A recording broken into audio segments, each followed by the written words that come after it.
Magandang hapon, UP Los Baños. Ako po si RJ. Thank God it's Friday mga kabatchmates. Tambay na ulit sa programang hatid ay samot-saring kwento at balitang nagpapamalas ng husay puso at talino ng mga isko at iska ng UP Los Baños. Ito ang Galing UPLB sa Radyo DZLB, ang tinig ng kaunlaran.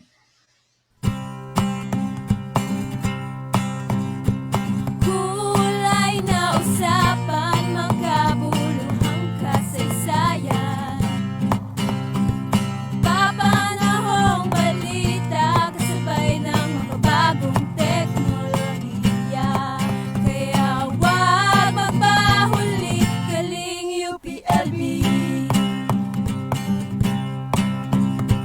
Kakaaliw na usapan, kwento at tagumpay. Usapang pang teknolohiya, mga pagbabago, pananaw sa buhay.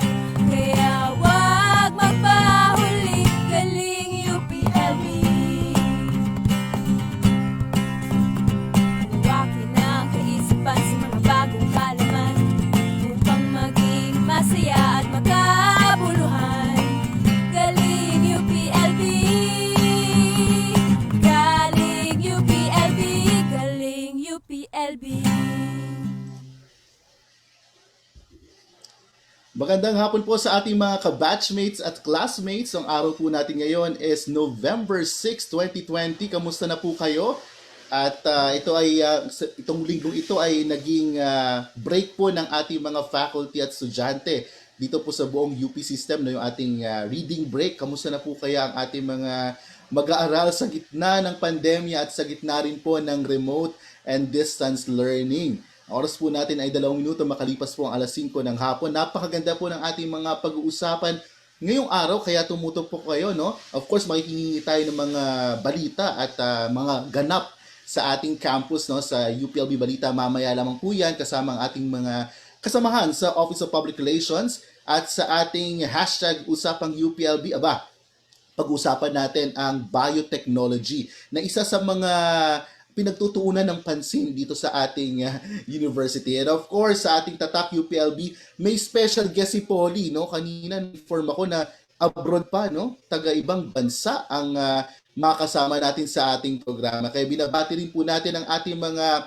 online viewers na lagi po nakatutok sa ating programa, no? Mamaya babatiin namin kayo isa-isa. That's why sa ating mga viewers, no, we would like to request na kayo ay mag-like at mag-follow sa ating Facebook page, fb.com/radyo DZLB, para mabati naman po namin kayo at mapasalamatan sa inyo pong pagtutok sa atin pong programa. Of course, nakita nyo naman sa aking background, meron tayong pa Christmas lights dahil 49 days na lamang po before Christmas. Ayan, 49 na araw na lang, Pasko na.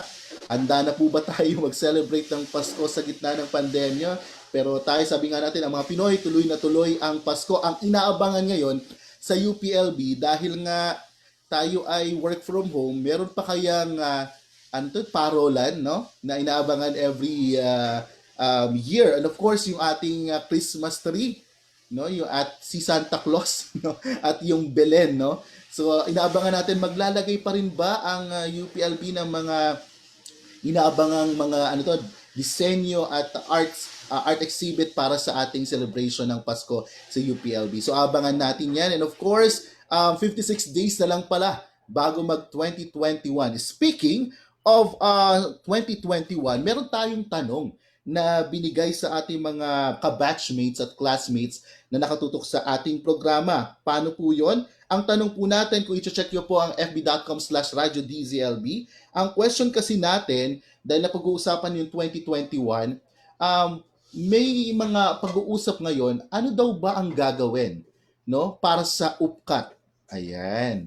Sa mga gustong maging isko at iska ng bayan, especially dito sa UPLB, paano daw gagawin ang UPCAT next year. So ang tanong ko po sa ating mga kabatchmates at classmates, ano daw po o ano ba ang say ninyo sa paraan ng pag-administer ng UPCAT sa susunod na taon? Meron kayong mga choices. Letter A, isa sa mga pinag-iisipang option, face-to-face, ibig sabihin yung traditional na paper and pencil UPCAT. Letter B, online. Ayan, online UPCAT. Ang exam po ay online na lang. Letter C, hybrid. Ibig sabihin merong face-to-face sa mga lugar na pwedeng gawin ito at online naman na UPCAT sa mga lugar na pa rin, very restricted. Letter D ay walang UPCAT, no? Pero magkakaroon po ng alternative method sa pag-screen ng mga applicants. And letter E, walang UPCAT kung saan wala rin tayong freshies, no? Sa academic year 2020 to 2021. So yan yung mga choices. Gusto ko marinig ang tinig at mga kuro-kuro ng ating mga batchmates at classmates, no, iba't ibang mga alumni natin sa UPLB kung ano ba ang tingin yung tamang choice or option sa pag-administer ng UPCAT sa 2021. Of course, ang ating nais ay sana daw ay meron ng vaccine para back to normal. Pero habang nasa new normal tayo, ano kaya ang magandang option para sa ating pamantasan? Tulad na lamang ng ating mga kabatchmate at classmate na nakatutok sa ating programa. Bati na muna natin, no, habang hinihintay natin ang ating mga balita ngayong pong hapon. Binabati natin si Sir Romel Daya, syempre ang presidente ng CDCAA. Si Ma'am Alicia Kikoy, ma'am, kamusta na po kayo? Ayan, gusto ko tuloy malaman kay Ma'am Alicia, sino po ba sa mga reps ang na-promote? Mga nag-aabang kung sino ba ang pumasok sa 5% na quota para po sa 2019 and 2020 reps promotion. Sino kaya ang na-promote? At syempre, si Director Mark Lester Chico. Naku, boss na to. Kasama natin si Direct Mark Lester Chico ng Director na ng Office of Public Relations. Yeah. At dahil dyan, ay bago tayo magkwentuhan pa at pumasok pa sa ating batian portion, ipagpatuloy na po natin ang ating kamustahan sa pamamagitan ng pagbibigay sa inyo ng updates at kaganapan sa ating pamantasan. Hatid po ng ating mga kasamahan mula sa UPLB Office of Public Relations. Ito na nga at aarangkada na ang UPLB Balita.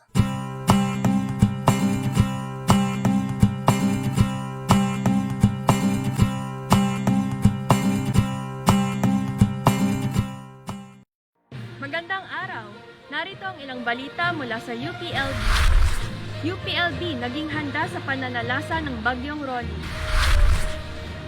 UPLB naggawad ng bagong hibiscus hybrid kay Carmen Martinez Pascual. Dr. Jose V. Camacho Jr. opisyal nang itinanghal bilang bagong UPLB Chancellor. Pinaghandaan ng bagong administrasyon ng UPLB ang pananalasa ng Bagyong Ronnie. Sa pamumuno ni Chancellor Jose V. Camacho Jr., nilinis at inihanda ng iba't ibang mga opisina ang Baker Hall bilang evacuation center para sa mga staff ng UPLB na residente ng mga housing facility sa loob ng campus. Naghanda ng mga kotso ng University Housing Office habang umantabay naman ng University Health Service at University Police Force. Samantala, naghanda naman ang Office of the Vice Chancellor for Student Affairs ng mga relief packs para sa may 50 stranded dormers sa loob ng campus at para sa ibang komunidad sa Laguna na naapektuhan ng bagyo. Wala namang kinailangang lumikas ng manalasa ang bagyo at nanatiling ligtas ang mga estudyante at residente sa kani-kanilang mga tahanan sa loob ng campus. Ipinangalan ng UPLB ang isang hibiscus hybrid kay Carmen Martinez Pascual. Si Martinez Pascual ay kilala sa kanyang pagtataguyod ng kababaihan at may hirap at bilang isang visual artist na nakapaglahad na ng kanyang likhang sining sa Pilipinas at sa iba pang bansa. Siya rin ay tumayo bilang pangulo sa maraming organisasyong pangkawanggawa at sosyo-sibiko. Ang bulaklak na Hibiscus rosa sinensis Carmen Martinez Pascual ay may kakaibang kulay at kasama sa seryeng Women in Public Service. Ito at ang marami pang uri ng hibiscus hybrids ay bunga ng pananaliksik ng Institute of Plant Breeding ng UPLB sa pamumuno ni Dr. Pablito Magdalita. Kasama ni Martinez Pascual sa naganap na virtual ceremony ang kanyang asawa na si dating UP President Alfredo E. Pascual. Ganap nang itinanghal bilang ikasampung UPLB Chancellor si Dr. Jose V. Camacho Jr. matapos isagawa ang opisyal na paglilipat ng tungkulin bilang Chancellor noong November 4 sa Baker Hall. Sa programa ay ipinasa ni Dr. Fernando C. Sanchez Jr. kay Chancellor Camacho ang mace ng universidad bilang simbolo ng paglilipat ng otoridad at pagkilala sa kanya bilang bagong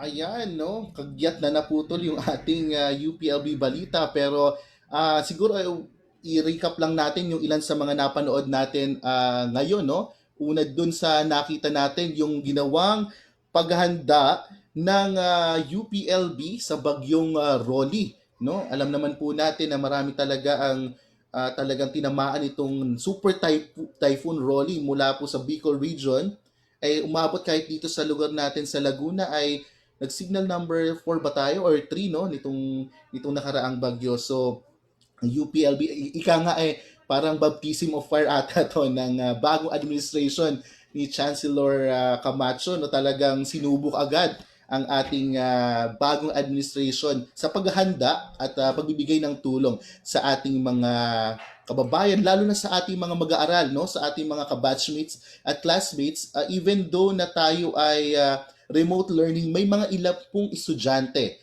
no, local man or international students po natin ay talaga naman pong nandun pa sa UPLB at patuloy pong tinutulungan po ng ating pong eskwelahan, so ng ating pamantasan. Kaya po dinesignate yung ilang lugar sa atin as evacuation center at yung paghahatid ng tulong sa ating mga kababayan. Kanina, napanood din po natin yung paggawad no, ng hibiscus hybrid kay Ma'am Carmen Martinez Pascual.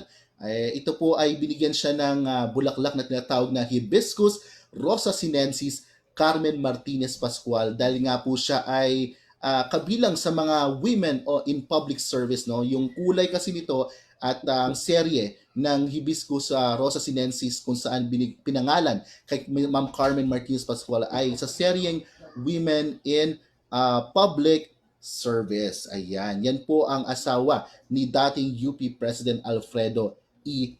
Pascual. Sa atin pong mamaya po sa ating pagbabalik, babalikan natin si Jessa para sa isa pa nating UPLB balita, no po. At tayo po ay ini-encourage po natin ng bawasan na patuloy po nating bigyang pansin po no yung ating kalagayan ng ating mga mag-aaral faculty. That's why nag-decide ang university na magkaroon po tayo ng mid-sem reading break. Ito pong week na ito na yon, no, para po wala pong nag-conduct actually ng synchronous classes sa mga panahon na ito. So, bago natin balikan yung ating huling UPLB balita, kanina po nabanggit ko, meron tayong question sa ating mga kabatchmates at classmates and gusto po natin na mag-comment po kayo dito sa inyong pong pagtambay sa programa. Tinitingnan na ngayon, tinitimbang ang options para sa pag-administer ng UPCAT. Ano po kaya ang inyong, tingin yung tamang gawin ng ating mga administrador ng pamantasan? Una dito ay yung traditional ba, yung letter A, yung traditional na talagang face-to-face yung pag-take ng UPCAT. Pangalawa, purely online. Pangatlo ay hybrid, so ibig sabihin online at face-to-face. Pang-apat o letter D naman ay walang UPCAT pero magkakaroon ng ibang paraan para po sa pag-assess ng mga applicants. At pangatlo, wala talagang freshmen o walang freshies sa darating na academic year. Meron ditong sumagot agad, no? Basahin ko lang, no? Mula kay Eliza Marie Federio, sabi niya dito, sa kanya hybrid face-to-face.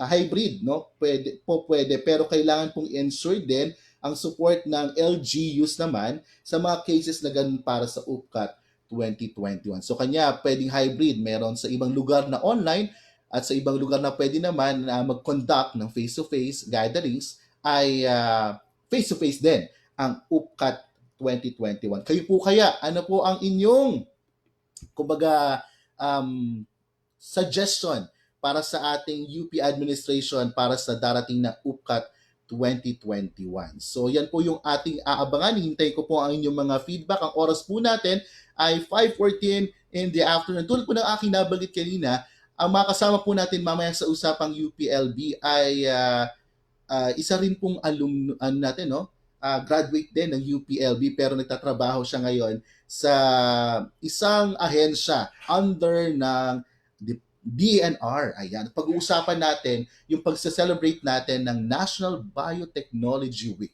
No, isa yan sa mga pinapalakas na sa research and extension ng ating university. No, bakit nga ba mahalaga pag-usapan at bigyang pansin ang biotechnology? At katulad po na aking babanggit sa Tatak UPLB, ang aking kaibigan, aking best friend na si Polly ay may na-interview, no, na isang alumni ng ating universidad na nagbigay ng karangalan at tumanggap ng karangalan sa ibang bansa pa po, no? So medyo excited ako mapakinggan ang kanyang kwento. So ang oras po natin ngayon ay 15 minuto makalipas ang alas 5 ng hapon. Dadako muna tayo sa ilang paalala ng ating himpilan. Sa ating pong pagbabalik ay papanoorin at pakikinggan po natin ang huling balita mula po sa UPLB Balita segment natin at dadako na po tayo sa usapang UPLB. Yan po yung sa pagbalik ng Galing UPLB sa Radyo DZLB, ang tinig ng kaunlaran. Galing UPLB, galing UPLB, galing UPLB. Nutrisyon ang susi ng bayan tungo sa kaunlaran. Kaya abangan! Bagong programang hatid ay kaalaman at impormasyong pangnutrisyon. Hatid sa inyo ng UP Los Baños Bidani ang Bidani Nutri Live. Makikonek na ngayong Nobyembre. Dito lamang sa Radyo DZLB Online.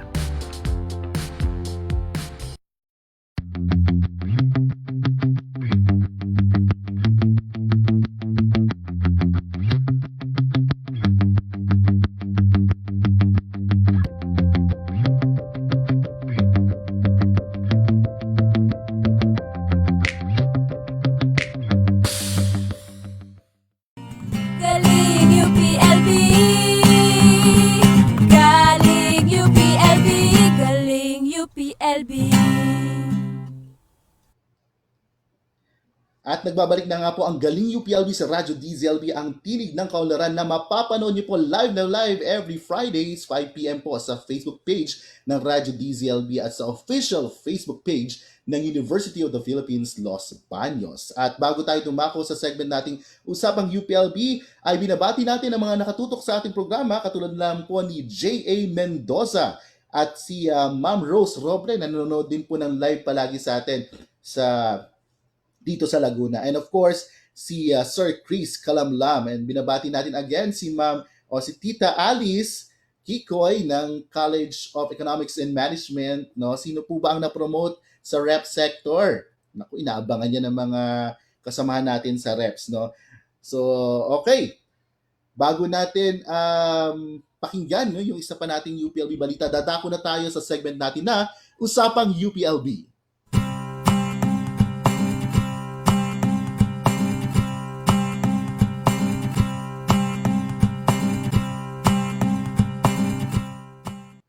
Okay, Usapang UPLB. So tayo ay merong makakapanayam ng live sa ating programa. Nabanggit ko kanina na ngayon pong November, I think the third week of November ay atin pong gugunitain at isa-celebrate ang National Biotechnology Week. At para bigyan tayo ng impormasyon ukol dito, ay makasama natin si Miss Adriana Santos Remo, isang information officer mula sa DNR ERDB. Magandang hapon at welcome po sa ating programa, Miss Adriana.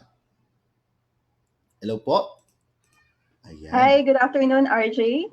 Okay, magandang hapon. Of course, si Adriana ay galing at galing UPLB rin ba, no? Bago natin start, ikaw ay graduate ng anong course sa UPLB? BS Development Communication din ako ang graduate. Wow. Okay, and you're taking also or graduate na rin ng master's degree, tama ba ako? Yes, just last year. Ayan. Anong DevCom din ba yan? Masters of Environmental Science naman, RJ.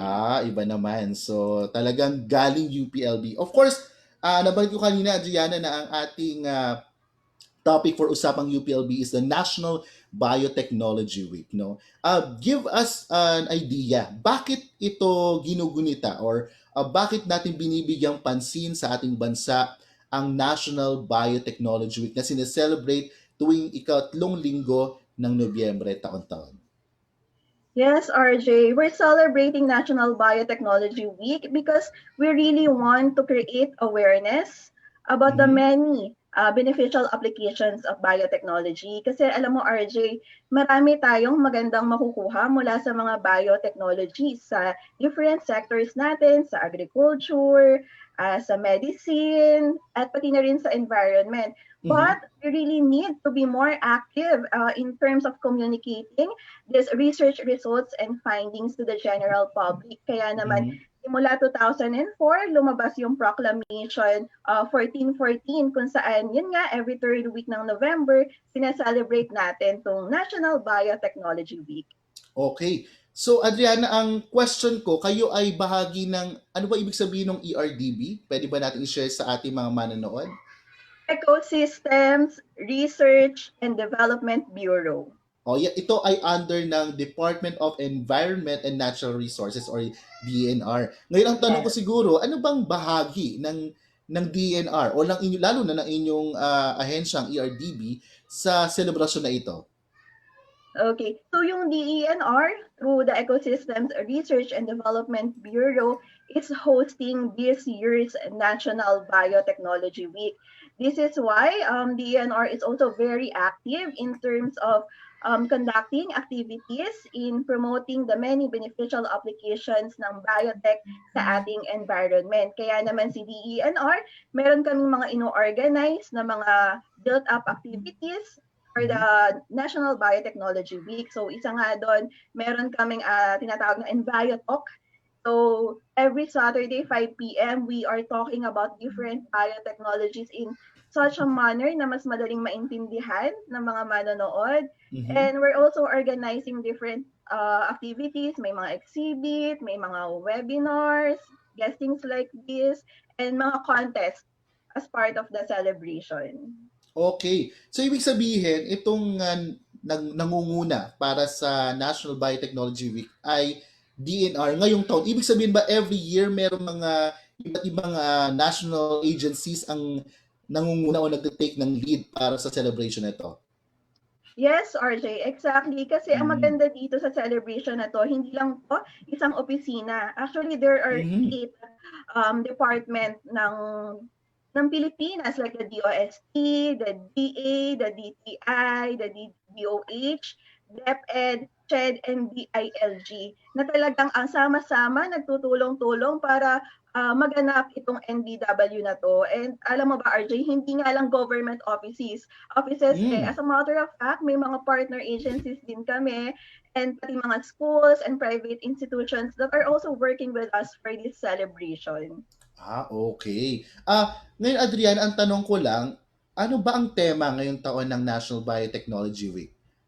Okay. Ang tema for this year ay bioteknolohiya, pagbangon at pag-asa tungo sa matatag na komunidad, kapaligiran at ekonomiya. Talagang saktong-sakto sa mga challenges na kinakaharap natin ngayon. Oo nga, no? Talagang pasok na pasok yung tema nyo ngayong taon para sa kasulukuyang sitwasyon ng ating bansa at ng buong mundo, no? That's why ang follow-up question ko dito, kamusta na ba? Let's talk about ano ba yung lagay or estado ng pagtanggap ng publiko. Binabanggit mo kanina na itong National Biotechnology Week ay talagang nakaangkla doon sa naisin natin na mas lalong maunawaan ng publiko at magkaroon ng appreciation sa biotechnology. Ngayon, kamusta na ba yung status or ano ba ang lagay ng pagtanggap ng publiko sa usapin ng biotechnology? Alam naman natin, alam mo nung Adriana, nung ako'y nasa college pa, ito yung panahon kung saan ay mainit na mainit yung issue ng GMO. Ewan ko, naalala to ng mga kabatchmates ko, no? Yung genetically modified organisms, ano yung mga ethical issues dito about safety and all. So right now, ilang taon na ang nakalipas, kamusta na ang pagtanggap ng tao ukol dito? Tama ka, RJ, sa sinabi mo. Kaya kung ako yung tatanungin mo, I will Mhm. describe the status of biotechnology as challenging. It is Okay. actually complex and minsan ano talaga siya contentious din siya. And sinasabi ko yun bilang perspective ko as a development communication practitioner working in the field of environmental communication. Kasi yung experiences natin, nakita natin kung gaano kahalaga yung Mhm. science communication because RJ, yung usaping biotechnology, there are a lot of misconceptions and negative connotations. So parang pag sinabing biotechnology, GMOs agad yun naiisip Mhm. ng mga tao. That's why nasabi ko na challenging siya. There's really much to be done in terms of communicating the many beneficial applications of biotechnology because it's only when there are public support na makakakuha tayo ng ganong level of understanding from the public, only that time na talagang fully makaharness natin yung potential ng biotechnology. Ayan, kasi napakahalaga talaga no yung public appreciation and public understanding pagdating sa science and Yes. technology. Kabilang na diyan yung biotechnology because at the end of the day, ang makikinabang nito ay tao din no, yung mga end users. That's why napakahalaga na mas maging malinaw ang pagkaunawa ng ating mga taong bayan no sa paggamit ng teknolohiya lalo na dito nga sa biotechnology. Ikaw Adriana ay part ng ng ERDB, no? You talk about the environment, itong agency na ito. Para medyo i-contextualize natin, paano ba nakakatulong o nakatutulong ang biotechnology sa mga bagong hamon ng panahon? Tulad na lang itong pandemic na ito, lalo na sa issue naman ng ating kalikasan. So, saan pumapasok ang biotechnology sa environment? Okay.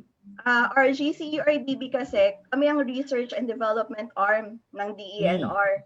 So kami yung gumagawa ng mga technologies and yung information para mas lalo nating maprotektahan ang environment. And at this point in time, alam ko maraming nag-aantay sa vaccine na makakasolve ng pandemya na meron tayo. And vaccine, product yun ng biotechnology. Pero I Mhm. want to point out the root cause of this pandemic. And this is a case of environmental degradation, habitat Mhm. disturbation. And those are the issues that we are working at the Ecosystems Research and Development Bureau. ERDB has already developed some technologies which can help us protect our forest. So meron Mhm. kami mga teknolohiya na mas mabilis makakapagpadami ng mga puno so that we could better regreen our forest, bring back our degraded soils.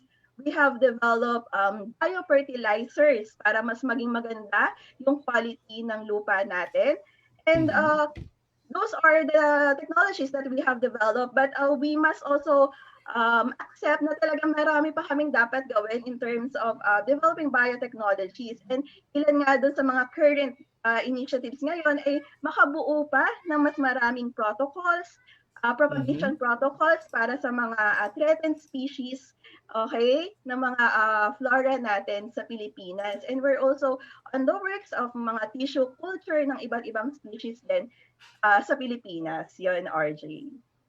So talagang malaki kumbaga ang magiging gampanin ng pagsusulong natin ng biotechnology sa atin pong bansa. Sa case nyo nga lang po na mabinanggit kanina tungkol sa ating environment, no, sa ating kalikasan. Let's talk about, nasa na ba tayo? We're talking about biotechnology as a tool or as a means for development, no? Pero nasa na ba ang Pilipinas? Tayo ba ay nakakasabay no in the advancement of technology in terms of biotechnology or tayo ba ay napag-iiwanan na? Ano bang ginagawa ng ating pamahalaan lalo na po ng inyong ahensya ng DNR ukol dito? Okay, that's a very good question, RJ. And I believe Mhm. that as long as we are still holding this kind of celebration, it means there's still much to be done. Okay, pero there are a lot of government offices already working in terms of developing biotechnologies in the field of agriculture, health. Yung Department of Agri natin, very active naman sila in terms of developing crops, ay Mhm. naman ang DOH natin. Pero yun nga, para sa akin marami pa rin tayong puwedeng magawa, compared to the other countries, 'di ba? Mas advanced sila and, that's a challenge, for us. Pero ang another good point din naman kasi sa Pilipinas kasi maraming, offices din like we have IRRI, we have SIRCA, Mhm. na tumutulong din sa'tin para mas lalong umusad yung bioteknolohiya sa Pilipinas. And, you also mentioned about, what are the efforts of the Mhm. government. So isa nga dito, itong National Biotechnology Week, I think it's very important because minsan kasi yung mga tao lagi nilang iniisip, ah, mahalaga na makapag-develop ng biotechnology and that's it. Pag na-develop, okay na. Pero para sa atin, development communication practitioners, Mhm. communicating biotechnologies is as important as developing it. And it remains a challenge to us. That's why the DENR and the other government offices remain to be very proactive in terms of communicating these biotechnologies to the public. And one of which nga, itong National Biotechnology Week. Ay, at speaking of that, Adriana, no, dahil nga we would like to highlight biotechnology sa ating celebration ng National Biotechnology Week, paano natin ito isa-celebrate ngayon?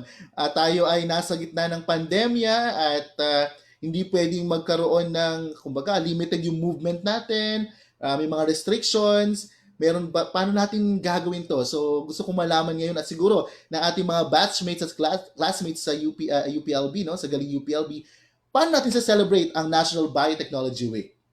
Tama ka doon, RJ. It's actually very challenging kasi virtual means nga. And we are Mm. very used to holding National Biotechnology Week celebration sa mga malls, sa mga really big venues para talaga maraming ini-invite na schools and public. Mhm. Pero dahil nga this pandemic challenge us and we're doing it virtually.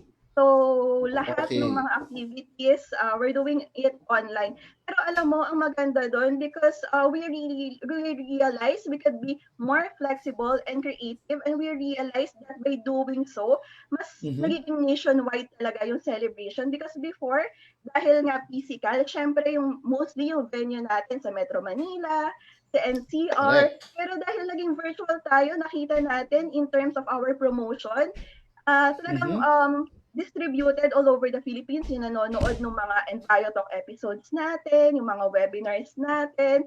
So, palagay ko challenging pero may mga nakikita tayong bagong opportunities naman. So, maganda din naman, RJ. Okay, so talagang tuloy pa rin ang ating pagdiriwang, paggunita ng National Biotechnology Week sa gitna ng pandemya. And I think meron kayong pa-contest, tama ba ako, na pwedeng manalo ang ating mga kababayan, no, dito po for the National Biotechnology Week? Yes, we have a video contest open to senior high Mm. school students. So all they need to do is come up with a pitch on how biotechnology can help address some of our environmental problems. Naisip namin siya kasi naniniwala tayo na yung mga youth natin, yung mga kabataan natin, they have a lot of ideas which tayo talagang magagamit natin to really advance Mm. biotechnology in the Philippines. Ayan, so hindi na pala ako pwede sumali, ma'am. Senior high lang. Unfortunately. So inaaniyahan natin yung mga senior high students natin na napaka-creative, no, napaka-innovative at napaka-huhusay, no, na sumali dito sa contest ng in part of the National Biotechnology Week. So binabanggit ko kanina, meron kayong programa every Saturdays, no? For the whole month of November, tama ba ito, Adriana? And ano ba yung mga pinag-uusapan nyo dito? Yes, we call it Envio Talk. So ibig sabihin Enviotalk. lahat lang ng usapan ay tungkol sa biotechnolohiya and it's Mhm. an answer to the very challenging na pag-communicate nga ng bioteknolohiya. So kasi alam mo, narinig pa lang nila bioteknolohiya, yung mga tao parang takot na. Correct. Diba? Mm-mm. Agree? So yun, nag-come up tayo ng ganitong programa. Every Saturday, 5 p.m. kung saan chikahan portion with Mhm. different experts from ERDB para pag-usapan paano nakakatulong ang bioteknolohiya sa ating environment. Ayan. On that note, Adriana, napakarami kong nalaman sa ating panayam ngayong hapon na ito regarding biotechnology. And of course, hindi natatapos dito ang ating engagement. Hopefully ay makasama namin muli ang ERDB in promoting those technologies, projects and initiatives ng inyong ahensya in helping the public, lalo na sa pangangalaga at ng ating kalikasan, at the same time in advancing research and development sa ating pong bansa.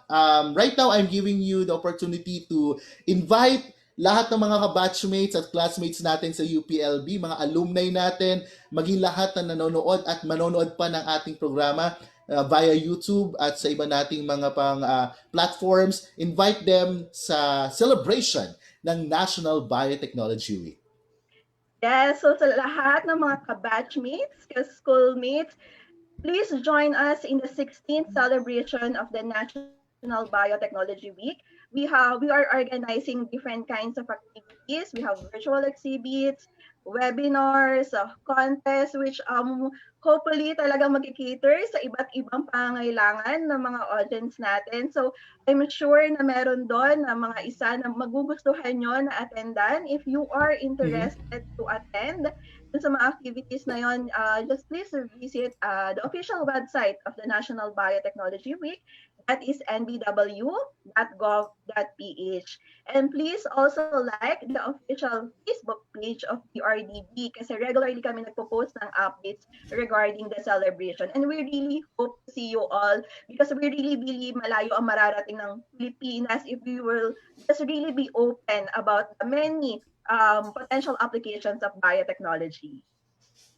Ayan, maraming salamat Adriana for sharing us about the National Biotechnology Week na atin pong isa-celebrate sa ikatlong linggo, sa third week of November. Abangan po natin yung mga updates. Check po natin yung website ng National Biotechnology Week. Maging i-like nyo rin po ang Facebook page ng ERDB para sa mga updates tungkol po sa kanilang ahensya. At syempre, special shout out kay Miss Alisa Marie Federio na kasamahan din natin ninyo sa ERDB in terms of promoting this event, at kay Ma'am Liberty Asis na hindi po natin nakasama ngayon. Maraming salamat Adriana sa pagiging bahagi ng Galing UPLB.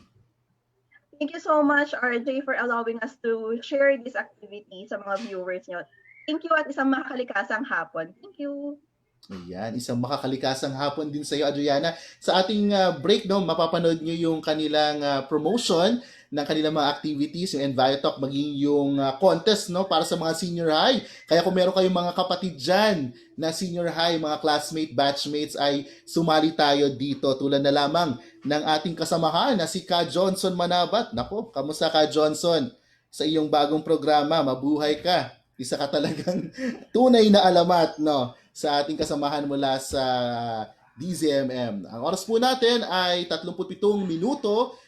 Makalipas pong alas 5 ng hapon. Sa ating pong pagbabalik ay mapapanood natin ang napakagandang panayam na kasama nating si Polly sa Tatak UPLB. At syempre, atin din pong aalamin ang isa pang napakahalagang balita na dapat po ninyong marinig, na ito ay nakatutok sa naganap na oath-taking at turnover ceremony ng bagong chancellor ng UP Los Baños. Yan po yung sa pagbalik ng Galing UPLB sa Radyo DZLB, ang tinig ng kaunlaran. Galing UPLB, Galing UPLB, Galing UPLB. The environment. It feeds our sense of adventure and gives us the resources we need to live. And with biotechnology, humans and nature work together for a more sustainable world. And as a Filipino youth, may magagawa ka na to contribute. Enter in Biocon, the DNR Ecosystems Research and Development Bureau's video contest na part ng National Biotechnology Week. Dito, pwede magbasa ang ating mga senior high school students ng kanilang biotechnology proposals to address environmental concerns through 6 themes. Mag-fill up lang ng application form sa ERDB website at ipasa ang inyong video proposal. Huwag kalimutan ang endorsement letter na signed ng inyong science teacher or principal na matadownload din sa ERDB website. Basahin ang full mechanics sa ERDB website o Facebook page. Pwedeng manalo ng 10,000 pesos, 20,000 pesos, at 30,000 pesos ang grand prize! Makakatanggap din ng additional 10,000 pesos ang inyong school at may consolation prizes para sa top 10 video proposals. Need more inspiration? Panoorin lang ang Under 20 Minutes video series ng ERDB sa Facebook page. What are you waiting for? Help innovate for a more sustainable environment through nature and human connection. From send your proposals to Envirofor.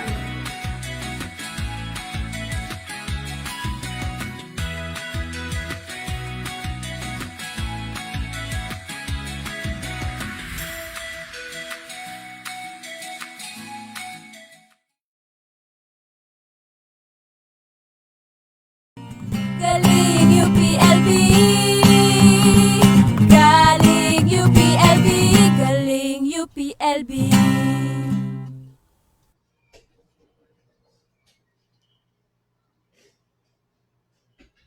At nagbabalik nga po ang Galing UPLB sa Radyo DZLB, ang tinig ng kaunlaran. Huwag pong kakalimutan na i-like at i-follow ang ating Facebook page, no, fb.com/Radyo DZLB. Meron din po tayo sa YouTube, no, subscribe po sa ating DZLB, ang tinig ng kaunlaran. Tayo rin po ay nasa Twitter at Instagram, no, sa Radyo DZLB para sa mga updates tulad na lamang ng bagong programa na dapat yung abangan pagdating na ikatlong linggo rin ata to ng Nobyembre, ang Bidani Nutri Live, no, isang school on the air program na mapapanood po niyo live sa Radyo DZLB online, no, katulad ng ibang programa natin dito sa Laguna at dito po sa Galing UPLB. Kaya ayan, nanonood sa atin si Gien Garma. Yan, pinopromote na natin, Gien, ang inyong programa, no? Excited tayo dyan dahil may mga enrollees tayo na mag-aaral tungkol sa nutrisyon at kalusugan. At nanonood din po sa ating programa si Donna L. Pedez. Ayan, magandang hapon po sa inyo. Again, yung ating question, baka makalimutan nyo. Ano pong tingin nyo mga classmate? Anong say nyo, batchmates? Ano bang magandang option ang ating gagawin ng administration para sa UPCAT 2021? Pabor ba kayo na ito ay face-to-face or letter B, online? C, hybrid, ibig sabihin face-to-face plus online. Letter D, kayo ba ay walang UPCAT pero may ibang method na gagawin para sa pag-screen na aplikante? Or letter E, talagang wala munang freshies, walang UPCAT sa darating na academic year na papasok sa atin, 2020 and 2021. Again, kanina nakapanayan po natin si Ma'am Adriana mula po sa ERDB na isa pong agency under Department of Environment and Natural Resources para imbitahan po ang bawat isa para sa selebrasyon ng National Biotechnology Week sa 3rd week din po ng November, at ang kanila pong tema ay Bioteknolohiya, Pagbangon at Pag-asa tungo sa matatag na komunidad, kapaligiran at ekonomiya. So patuloy kayong tumutok, no, sa website na binanggit kanina ni Ma'am Adriana sa National Biotechnology Week.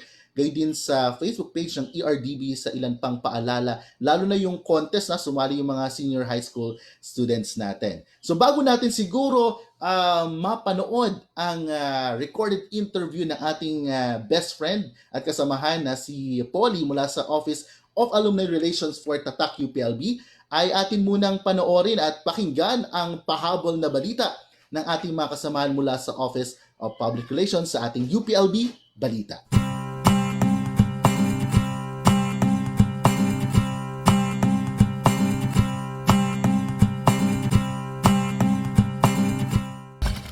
Ganap nang itinanghal bilang ikasampung UPLB Chancellor si Dr. Jose V. Camacho Jr. matapos isagawa ang opisyal na paglilipat ng tungkulin bilang Chancellor noong November 4 sa Baker Hall. Sa programa ay ipinasa ni Dr. Fernando C. Sanchez Jr. kay Chancellor Camacho ang mace ng universidad bilang simbolo ng paglilipat ng otoridad at pagkilala sa kanya bilang bagong punong tagapamahala ng UPLB. Tinatanggap ko ang mace na ito at taus-pusong nanunumpa na iuukol ko ang aking buong sarili, ang aking buong pagkatao para sa ikabubuti ng moral na pamumuno, kagalingang pang-akademiko at material na kapakanan ng Universidad ng Pilipinas. Bilang natatangi at pambansang pamantasan para sa Pilipinas. Tinanggap ni Chancellor Camacho ang kanyang bagong katungkulan kasama ang kanyang pamilya at management committee.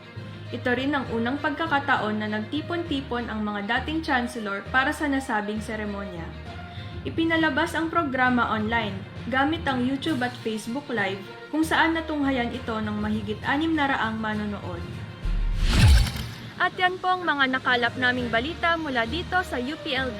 Ako po si Jessa Arana, nag-uulat para sa UPLB Balita.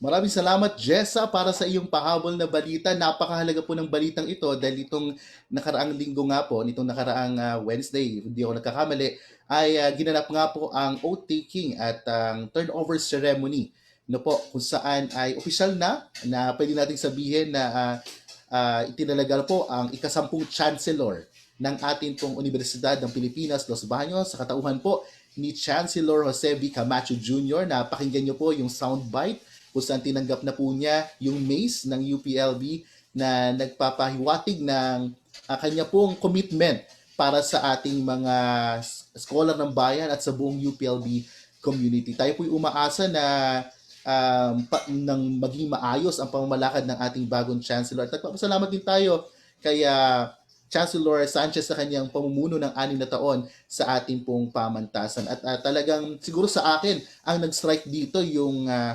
kanyang naisin na mamuno na meron pong malasakit na napakahalaga po ngayon yan dahil tayo ay nasa gitna ng krisis at nasa gitna ng pandemya. Tulad na lamang sa issue nga na pinag-uusapan natin regarding sa UPCAT, tulad ng sagot ni Gian Garma. Sabi niya, para sa kanya ay hybrid, no? Hybrid siya na option. Depende sa community quarantine status ng mga probinsya kung saan magsasagawa daw ng UPCAT. Pero dapat either mas maraming testing centers o mas maraming testing schedules para maiwasan ang mass gathering. So, yan po isang komento ng ating masugid na tagapakinig at tagapanood ng ating pong programa. So, ang oras po natin is 5:47 in the afternoon.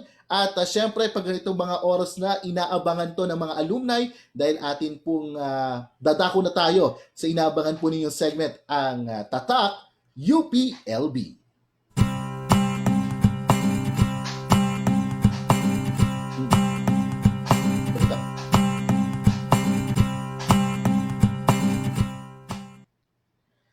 At mukhang hindi na naman kami magkakadaupang palad ng aking kasamahan na si Polly mula sa Office of Alumni Relations dahil recorded ang atin pong interview ngayon, very exclusive dahil balita ko ay nasa ibang bansa pa ang nakapanayam ng ating kaibigan. English kaya ang kanilang usapan dito dahil isang alumni po natin na binigyan ng isang natatanging parangal ang ating pong itatampok dito sa segment natin na Tatak UPLB. Polly, ano ba yung interview na yan?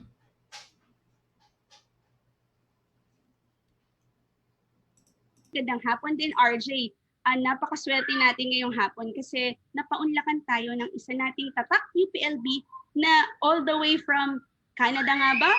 Nasaan nga ba sa Pilipinas?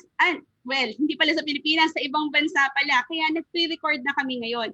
So, hindi na ako magpapatumpik-tumpik pa. Tatawagin ko na ang ating guest for today, si Albert Rosana. Hi, Albert. Hi, Polly.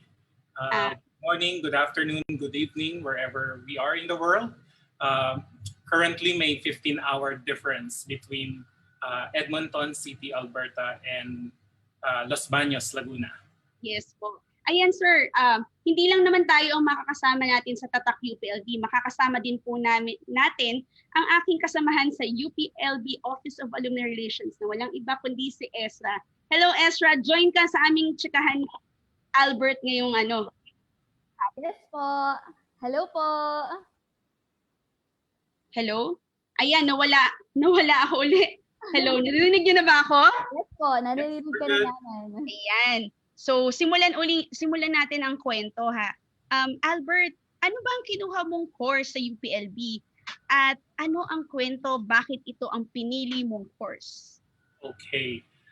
Basically, back in 2002, I choose UP Los Baños and UP Los Baños only when I took the UPCAT, specifically Bachelor's of Science in Biology. I guess consciously and subconsciously, the influence is from my parents. Ang nanay ko ay isang fishery biologist ng Bureau of Fisheries and Aquatic Resources, studying lakes and rivers in the Philippines. Yung tatay ko naman is a farmer doing integrated and sustainable farming. So at a young age, I guess yung mga laruan ko ay microscope, yung mga posters ko ay mga scientific names. So I guess talagang yun yung naging direction. Hindi naman ako pinilit. I'm just seeing na they're enjoying yung ginagawa nila. So yun yung naging choice ko, I guess. And the rest is history. Yes, ibig sabihin, Albert, at such a young age, parang meron ng direksyon ng buhay mo. Kasi yung nilalaro mo, yan yung ginagamit mo ngayon. Tama ba?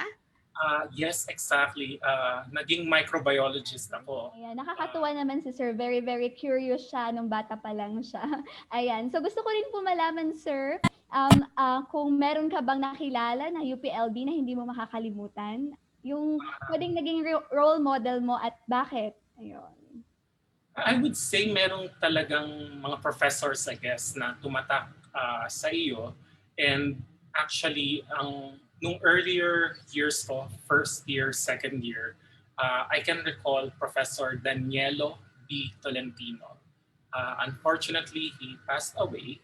Pero when I was learning biodiversity, yung mga scientific names, he's very passionate.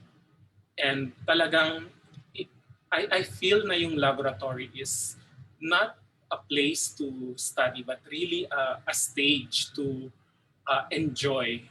Ang daming halaman, if I can recall, and then dissection ng palaka, ng ipis. So a lot of fond memories. I would say that he is one of my inspiration to basically take the path of being an academician, being a teacher. When I moved to third year, fourth year, yung nag-specialize na kami, microbiology yung pinili ko, one of the professors that I thought I want to write a book with is Dr. Noel Sabino. Very passionate, very knowledgeable, and talagang dun ko na-realize na working hard will eventually lead to ripping off the fruits of your labor. So, ano siya? Very empowering. Yes po. Tama po. Nakakatuwa ka naman, Albert, kasi naalala mo pa yung teacher na yon, no? Hanggang ngayon. Kaya ko. Matatandaan ko siguro from first year hanggang fourth year. So lahat ng teachers, kilala mo pa? Tanda mo pa lahat sila? I think so. Kung matatandaan ko yung course, I can associate it with the lecturer, even the laboratory instructor. Because I was an instructor as well sa Department of Biological Sciences for a year and a half. So, Okay. colleagues ko din sila. So, talagang hindi mo sila makakalimutan. So, balikan natin yung student life mo ha. Ano ba Yes. yung pinaka-challenging na na-experience mo bilang estudyante at paano mo ito nalagpasan? Okay. Honestly, I don't have a recollection na extremely challenging or huge difficulties nung nag-aaral ako. Siguro, yung ano lang, sometimes walang ilaw, or hindi sometimes, actually laging nagba-brown out. This was 15 years ago. Na syempre, from somebody na nagma-microscopy, gumagamit kami ng microscope, I can vividly recall na kailangan may dala kang kandila. Yun yung source of light para makita mo yung mga samples mo. Or there are actually days na masyadong mahaba yung laboratory na you should be ready to sleep in the lab. So it's, I guess, basic hardship. Hindi naman talaga sobrang challenging. May mga bagyo minsan na nag-worry ka dun sa mga bacteria at mga halaman at animal samples mo, pero kasi ho nang lumublob ka sa baha, kailangan mo silang puntahan. Tuloy-tuloy lang ang buhay. No? Tuloy-tuloy lang. So, meron ka ba, Albert, ng paboritong lugar na tinatambayan noon dyan sa ating campus at bakit mo siya naging paborito? Sino-sino ba Okay. mga madalas mong kasama dito? I guess, guess what kung alin ang paborito kong tambayan? Freedom Park ba yan? Oh, actually, Laboratory? yung likod ng library. Oh! Pareho kayo ni Adrian Crisanto, yung naging guest namin dito. Oo, kasi very nature-inspired. Parang presko yung hangin doon. And then tahimik na every time na may break kami sa Department of Biological Sciences, sa IBS, sa Institute of Biological Sciences, dun, lalakad lang ako doon sa likod. Then, muni-muni. Minsan, pumupunta ako dun sa tulay, parang never-ending bridge. Tama ba? Yes, po. Nasa likod. And then, I can remember na kada weekend, nasa library ako. Kasi ang bango ng amoy ng mga lumang libro. So, at the back of the library and in the library. Ang kagandahan sa UPLB, paglabas mo, marirelax ka kaagad. Tama ba, Albert? Exactly. Yun yung nami-miss ko kasi dito, medyo mahaba yung winter namin, 6 to 8 months. Hindi ka pwedeng maggala sa labas kasi negative 40 degrees Celsius. Ganong kalamig ba yung minus 40? Magtapon ka ng kumukulong tubig, pag lapag nun sa lupa, yelo na. Ayan. So, puntahan naman natin, Albert, after mong graduate. So, syempre, ang dami mo na nangyari sa student life, tapos graduate ka na. Ano yung journey mo after graduation? Nag-aral ka ba? Nagtrabaho ka ba? Anong ginawa mo after? Actually, ganito yung nangyari. Na 3.5 years ako. So basically, yung 4th semester ko, 4th year, 2nd semester, nakagraduate na ako, I applied as a faculty sa IBS. And then may mga sections nga na ang estudyante ko ay mga kabatch ko. And I stayed with IBS for 1.5 years.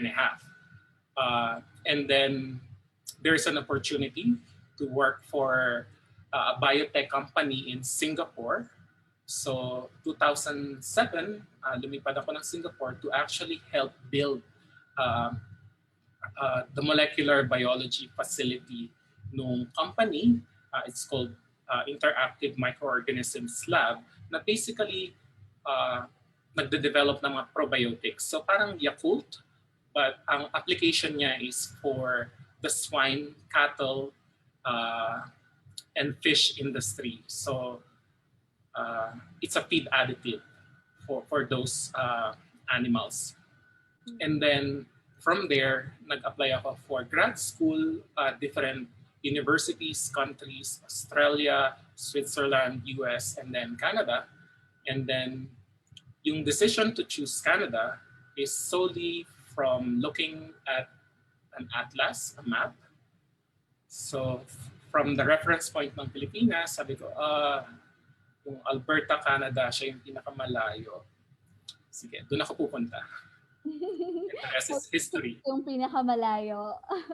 So, Albert, sorry ha, ano ko lang, gaano katagal ka na dyan sa Canada? 10 years na. Wow, a decade. A decade ka na sa Canada.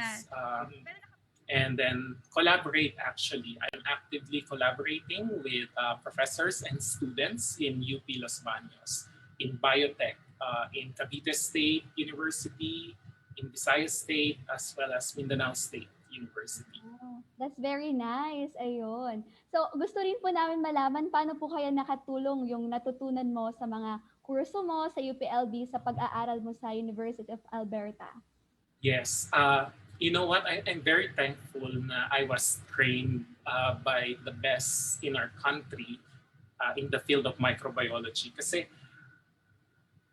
they really impart not just the knowledge, but the paranoia of being anal about analyzing your data, the paranoia of contamination, and I guess the paranoia of adhering to what's the truth and nothing but the truth. So, yung mga prinsipyong na-impart nila, I think is what I'm holding on to. And maybe that's what's setting me apart from my colleagues, yung mga kasamahan ko dito or yung mga contemporaries ko that that became advantageous, I think, in my journey sa grad school. So more of critical thinking po yun, sir, no? Yung talagang na-impart sa inyo.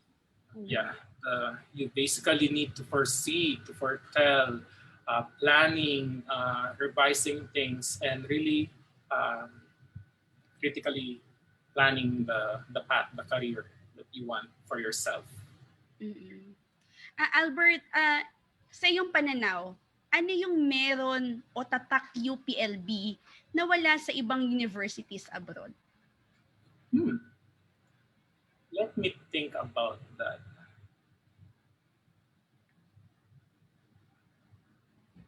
I want to say the intensity of training. Sometimes, reflecting back, yung mga hardships, if you wanna call it like that, na yes, syempre as a student, nagre-reklamo tayo as to bakit ang hirap ng exam, bakit ang daming ipinapagawa. When you go overseas, or at least, nung pumunta na ako dito sa Canada, parang nakita ko na mas hard worker and at the same time, nakakapag-plan ang mga students better because of the extensive training as well as knowledge na na-impart sa atin ng UP. UP Los Baños in my case. So maybe that's one of the major aspect na meron tayo. Uy, maganda yun ha. Kasi imagine mo, totoo naman kasi nung estudyante tayo, lagi tayo, ay, bakit ang daming deadlines? Bakit sunod-sunod yung yung kailangang i-submit? Which is, in a way, parang natitrain din yung habit, routine, or as you may say, yung parang kung paano tayo sa ating future. Ayun. So, na-curious din kami sa mga challenges na na-experience mo dyan sa University of Alberta. Oo, I guess marami. Unang-una yung weather. So pagdating ko dito ng fall, it's roughly 8 degrees. So lamig na ako na parang pinagsisisihan ko na umalis ako ng tropical region ng Pilipinas. But on the academic side, I would say na merong reservation in terms of competing as well as being assertive. So I tend, and I'm not talking for all the graduate students or international graduate students, pero since we are foreigners, parang I feel to a certain degree na second class and therefore walang boses, walang opinion. Pero ang na-realize ko is the answer will always be no until you ask, until you voice out. And then through the years na-improve ko naman siguro yung sarili ko that nakikinig na sila. Very nice po, sir. Very marami kaming nalalearn in terms of values on the way to how we handle yung mga ganong klaseng challenges. Ano yung tingin niyo po na na-instill na values sa'yo ng UPLB na nakatulong sa'yo as a person or even as a student dyan sa University of Alberta? Persistence. Being persistent and maybe dream big.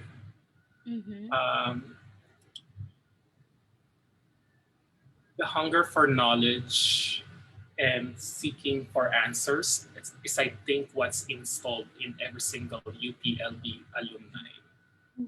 Kasi subconsciously we are asked to think critically, subconsciously tinuruan nila tayong magsalita ayon sa ating paniniwala, ayon sa katotohanan, at ayon sa nararapat. So with that, I think that there's always a distinction kung ano yung isang estudyante or isang alumni ng UP na it radiates. May mga scenario nga na tinatanong ako ng mga professors ko na meron pa bang mga estudyanteng kagaya ko na from the Philippines na baka naman gustong mag-apply dito sa University of Alberta.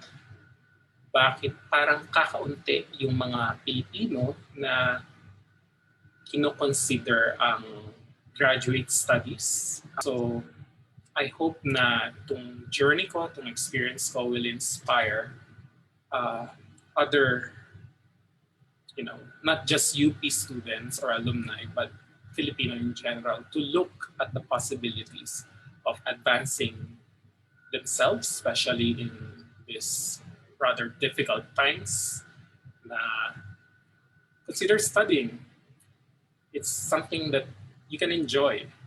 Ayan. So, just to add a while ago, kasi napansin ko rin the way si Albert nag-explain, I think this would also attract mga prospective UPLB students. I hope that they would also parang have that kind of inspiration na maganda rin pala talaga mag-aral sa UP. Yun. So this is yung question namin na sunod. So kwentuhan mo naman kami, Albert, dun sa iyong dissertation na ang title ay Fatal Attraction, Evaluation and Engineering, Insect Killing Molds for the Biocontrol of the Invasive Mountain Pine Beetle. Ayun. Bakit ito po ang napili yung pag-aralan? Oo. So dito sa Canada, ang isa sa major industry is yung forestry. So logging, mga pine trees converted to yung mga palochina, mga muebles, mga materials for building houses. In the recent decade, nagkaroon ng epidemic. It's not a pandemic kasi limited sa North America. Merong isang kulisap, yung mountain pine beetle. Doon siya namumuhay sa puno ng pine tree. Pero dahil may cycle ng winter, namamatay sila.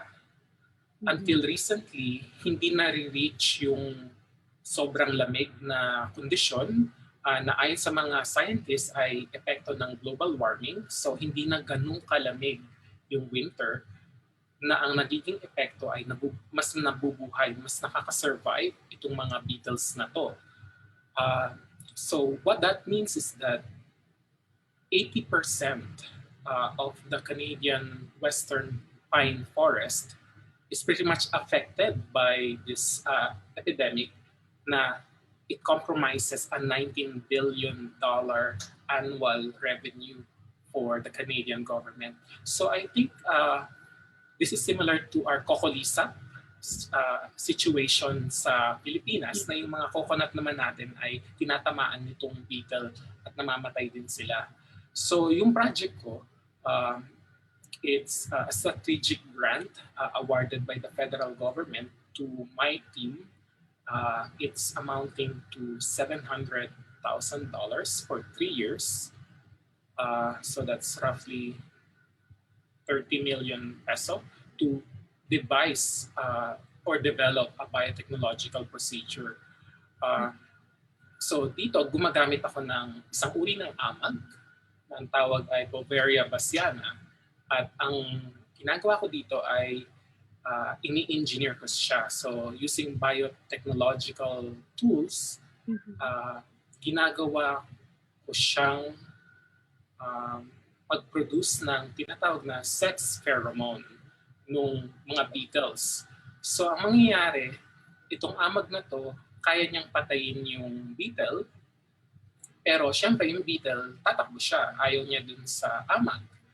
So para ma-attract yung beetle dun sa amag, I will let the beetle, or rather yung amag, na gumawa ng sex pheromone. So wala na siyang takas. Highly specific. So, niya ma-resist yung tinatawag ng amag sa kanya. Tinatawag siya ng amag na lumapit sa kanya. So in that way, dahil yung mga sex pheromone ay very specific sa bawat insekto, magkakaiba yan, it will make it very selective. Hindi niya maapektuhan in principle yung honeybees, yung butterflies, yung ating mga beneficial pollinating insects. Of course, this is only a proof of concept because in reality, it's more complicated than that because we are aiming to perturb the environment. And of course, there's a way to balance that out. Although that's the case, we can think of this technology can in principle be applied in any pest, in any insect, in any sort of crop system that the world has. It could be yung kokolisa ng mga niyog, pwede din yung mga insekto ng mansanas, ng sugarcane, yung ipis sa bahay, yung mga mosquito na nagkakos ng malaria, for as long as you can decode the sex pheromone pathway. At doon ako pumapasok. Using genomics and DNA tools, transcriptomics, mga terms to na ginagamit for genetic engineering, pwede siyang magawa. So, puntahan naman natin, Albert. Kasi yan yung yan yung nagpanalo sa'yo yung dissertation mo na yan. Yes.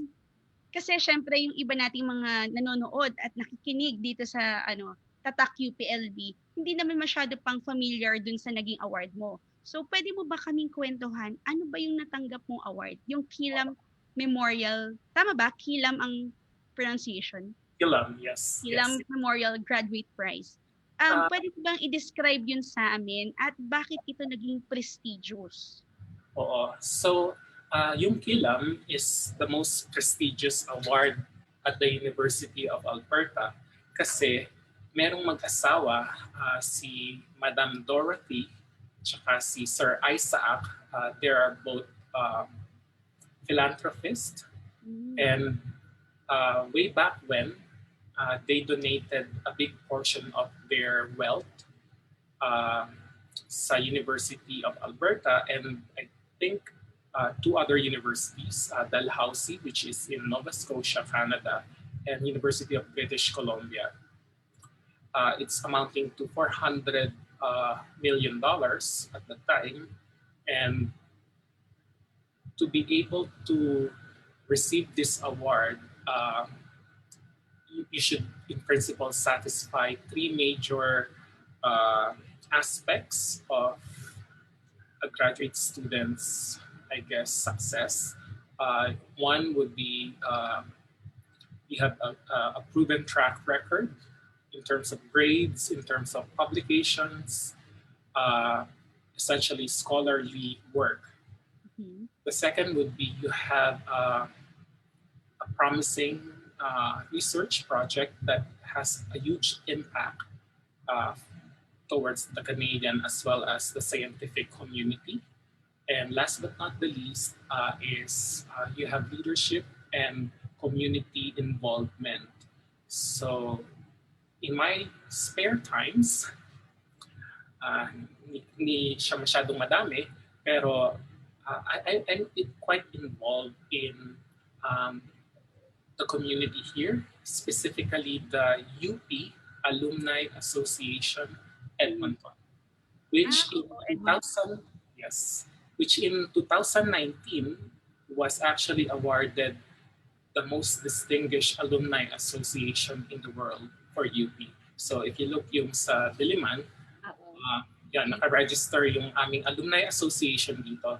And I think our group is integral.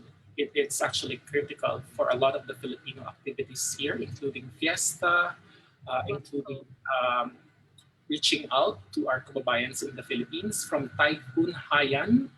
Haiyan is Yolanda, way back in 2013. 2013, yes po. Yes.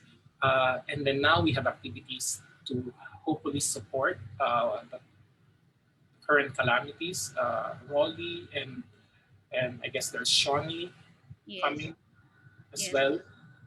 We're active with the embassy here in Canada. And that's one way na I would say attack UP, diba? We're done with our alma mater, pero we are trying to return back the gratitude by hopefully guiding the young ones. I'm also part of the same system that proposed scholarships. So the UP Alumni Association here, meron kaming scholarships for UP. I myself, I donated several hundreds of textbooks sa UP Los Baños way back in 2017. Wow. So I guess with all those sort of collections, those attributes, the Killam Laureate Secretariat realized that this individual, myself, is a deserving person to receive the award. So usually, bibigay yung kay Sir Isaac Walton Killam. There's, I believe, 25 of us who won the award.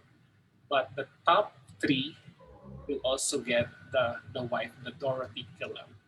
Okay. So I'm at the top 3 of that 25 awardees. Yes. Different fields from engineering to linguistics. In my case, I'm representing chemistry. Oh, wow. Actually, ang dami pa natin pwedeng pagkwentuhan, Albert, eh. Pero sayang, konti lang yung oras natin. So let's talunan natin to kasi bilang alumni at bibigyan ka ng chance na mag-recommend something sa ating bagong upong chancellor, si Chancellor Dong Camacho. Yes. Ano ang suggestion mo para sa pag-unlad at magkaroon ng international prominence ang UPLB? Pwede sa infrastructure, pwede sa research, sa publication. Ano yun? I think one thing na napansin ko na prominent these days is that there is a strong student exchange between universities and countries. For the past 5 years at least, there's a surge of Latin American students. These are undergrads actually, as young as they're in your undergrad, you don't necessarily need to be in grad school. Pumupunta sila dito for a 3 to 12-month apprenticeship. That's one of my hopes actually. I tried inviting a couple of students from UP Los Baños na I'm more than happy to mentor them and be under my guidance. When they come here, we have projects or grants from DOST through the ICASTART or the Assured arm. I also hope na the current governance ng UP Los Baños will look into further collaborations. So in my case, I tried reaching out with my former professors in UP Los Baños, with academician Raimundo, to Regent Ida Dalmasio, scientists from biotech as well, Dr. Sarate, Dr. Pulido de Leon from Museum of Natural History in Forestry. We do actually collaborate. So hopefully with the current leadership, ma-foster pa yung mga gantong collaborative work, especially now na I guess the way to go moving forward is something like this, virtual system, conferences. So I think there's more avenues to collaborate more. Distance is no longer an excuse. We have the last question, Albert. So ano po yung message ninyo sa ating fellow alumni na gustong mag-aral dyan abroad? Oh, yes. I would say na bite the bullet. That's the first thing. You need to have that strong conviction and you use it as a stepping stone. This is not the A-all and B-all. This is just a chapter. It will be hard. It will be challenging, but that is something na I guess trained na tayo bilang mga alumni ng UPLB or ng UP in general. There are help na available. There are alumni associations. We have a consul general here in Alberta supporting bilateral agreements actually with Alberta universities. That includes the University of Calgary, University of Lethbridge, as well as the University of Alberta here in Edmonton. Na the tuition can be cheaper. You will not pay the same rate as the other international students. You'll pay the same rate as the locals, the Canadian citizens. And doing grad school actually is well supported. Hindi ako nagbunot bulsa, not a single penny. Not because I have scholarships. I came here without scholarships. Ang system dito is you will be supported by a teaching assistantship. So magtuturo ka, and that will improve your communication skills. It will boost your confidence, and they will nurture you to become a good person. Not necessarily, you need to be a great scientist. First and foremost, you need to be a good person. And then eventually, whatever you plan, kung ano yung mga tinatanim mo dyan, you'll harvest it in due time. So I think that is something na you need to think of the future, what it will impart to you more than the money. And everything will follow. Wow, that's nice. That's nice to hear. Actually, Albert, you're reaping, nag-rip ka na ngayon ng mga yung mga inanim mo. Kahit pa paano. Di ba? Oo. Maraming salamat sa sa binigay mo sa aming oras. Alam ko nasa lab ka pa ngayon eh. Oo. Maraming salamat, Albert. Yung lab namin ang gumagawa ng COVID drug ng Canada. Oh, so, that's nice to hear. Kung lahat ay online na, kami ay mga alay para sa siyensya. So hopefully, the team will be able to pass phase 2 of human clinical trials. Yes, pray for that para kahit paano naman ay makabalik-balik tayo, kahit new normal na, makabalik-balik tayo sa medyo usual na wala ng mask. Yun. So, Albert, ito ay nire-request namin sa lahat ng guests namin dito sa sa Tatak UPLB, yung shout out ng Tatak. So, ito lang yung sasabihin mo, ako yung pangalan mo, at Tatak UPLB ako. So, pwede mo bang sabihin yung Tatak shoutout namin? Okay. Ako si Albert Rosana, Tatak UPLB. Ayan. Maraming salamat, Albert. Maraming salamat din, Estra. Thank you din sana po. nag-enjoy kayo dito sa ating kwentuhan. Medyo mahaba-haba, pero marami kasi tayong matututunan mula kay Albert at sa kanyang congratulations uli Albert. Nakalimutan ko i-congratulate ka. Walang anuman. Napakaganda nung yung iyong mga nagawa. Sana marami ka pang ma-mentor na mga younger generation. Hopefully marami din from Pilipinas. So, ating mga alumni, pakinggan niyo tong story ni Albert kasi it's really very inspiring. So, maraming salamat.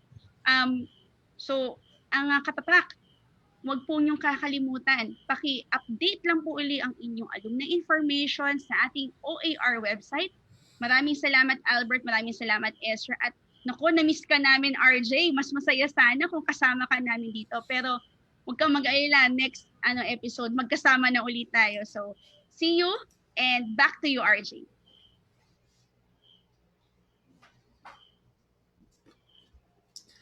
Maraming salamat Polly at Ezra para sa inyong special na tatak UPLB kasama nga si Sir Albert, no? Rosana, napaka-inspiring na kanyang story. Ngayon ko na-realize kung bakit si Polly nagsasabi sa akin wala siyang mai-edit, no? Dahil yung buong kwento ng buhay ni Sir Albert ay talagang napaka-inspiring. Tulad na lang ng comment ni Marian De Leon, sabi niya, very inspiring, Albert Rosana. Proud of your achievements. And sabi rin dito ni Hana Carissa Cabantog, Valye, Albert Rosano, watching live here sa bahay habang gumagawa ako ng lectures and quizzes for my online class. Talagang nanood sila at tumutok sa kwento ni Sir Albert, no? Siguro i-note natin yung suggestion ni Sir Albert para sa bagong administration ni Chancellor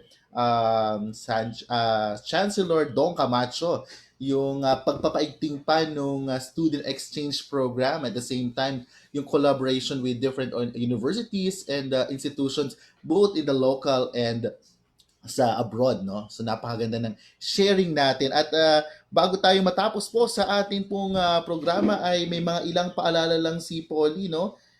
Check ko lang ang mga paalala ni Polly regarding sa pag-update ng inyong mga records sa alumni relations. So patuloy kayong tumutok sa ating programa. Pina-flash naman natin yan yung reminders, no, to update your records sa ating Office of Alumni Relation. At yan po ang ilang mga dapat nating gawin bilang mga batchmates at classmates dito sa Galing UPLB. At syempre binabati natin belated happy birthday sa bagong direktor ng Office of Public Relations, kay Sir Mark Lester Chico. Ayan, meron ka bang paletsyon dyan? Direct. At syempre, binabati rin natin si Ma'am Lisa Cabrera ng, I think, happy birthday na, belated happy birthday. At the same time, ay congratulations din bilang bagong college secretary ng UPLB College of Development Communication. At sabi ni Sir Noel Sabino, a role model to all our graduate students. Yan ang kanyang remarks para kay Sir Albert, na atin pong talagang tunay at certified tatak UPLB. Ayan, dahil tayo na naman ang number 1 at hari ng overtime. Oras po natin 6:27 the afternoon. Maraming salamat po sa tumutok sa ating programa, pati yung mga magko-comment pa po, no? Ano bang tingin niyo sa ating mga options para sa UPCAT 2021? Yan ay babasahin natin sa ating programa next week para sa mga bago nating mga kwento at balita dito sa ating Galing UPLB. At yan na nga po, at sa ngalan ng bumubuo ng ating programa mula sa UPLB College of Development Communication, Office of Public Relations at Office of Alumni Relations, maraming salamat po sa pagtutok. Tambay ulit tayo next Friday, 5 p.m. dito sa programang Hatid ay samot-saring kwento at balitang nagpapamalas nga po ng husay, puso at talino ng mga iska ng UP Los Baños. Ito ang Galing UPLB sa Radyo DZLB, ang tinig ng Kaunlaran. Happy weekend po. Maraming salamat.